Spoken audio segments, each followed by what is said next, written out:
education. Dr. Atsusi is a famous educationist who has huge work on online education. So Dr. Atsusi, will be very honored if you could share a few words with us. Well, thank you very much. I was not expecting to be asked to speak. I was actually going to relax and listen today, but I'm not typically lost for words. So again, thank you, and I'm honored to be invited here today. I'm so excited to see faculty actually wanting to listen to students. I've been an instructional designer and a faculty member for 30 plus years. I've taught high school, I've trained many people in different companies and organizations, and it's interesting to see how some people are interested in listening to the students and how others are not. And although the students are not necessarily experts in the content, they are expert consumers. And I think that's what people have to understand. They know what they like, they know what they don't like, they know what helps and they know what does not help given their current situation. So we're all wired and we were born to survive. That's what we know from neuroscience, is all human beings are wired and their brains are wired to survive. So I think it's critical that we always listen to our students to find out better ways of teaching and learning.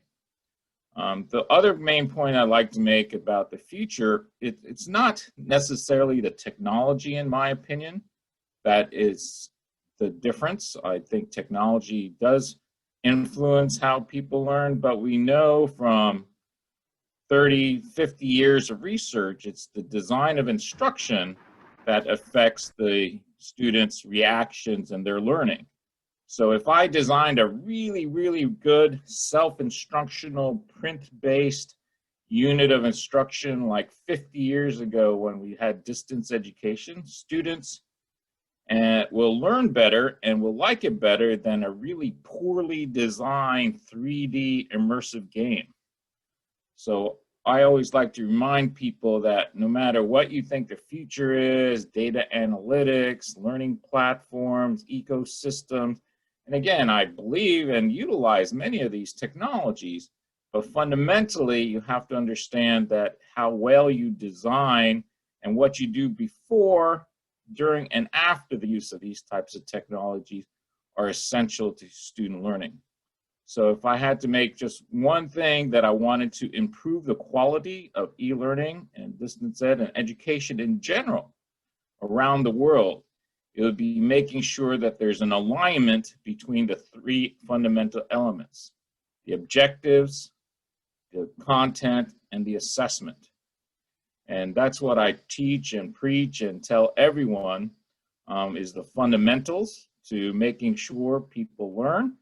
Is if your objectives is the students will list 50 states, the assessment should list 50 states, and the content should give them practice at listing 50 states. And it seems so basic and so elemental, but I find that it does not happen very often, especially in medical schools where you have lots of experts teaching. They think, oh, the students must know everything.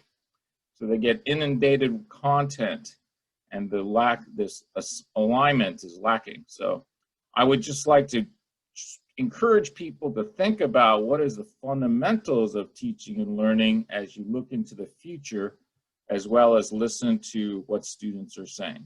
So thank you for this moment.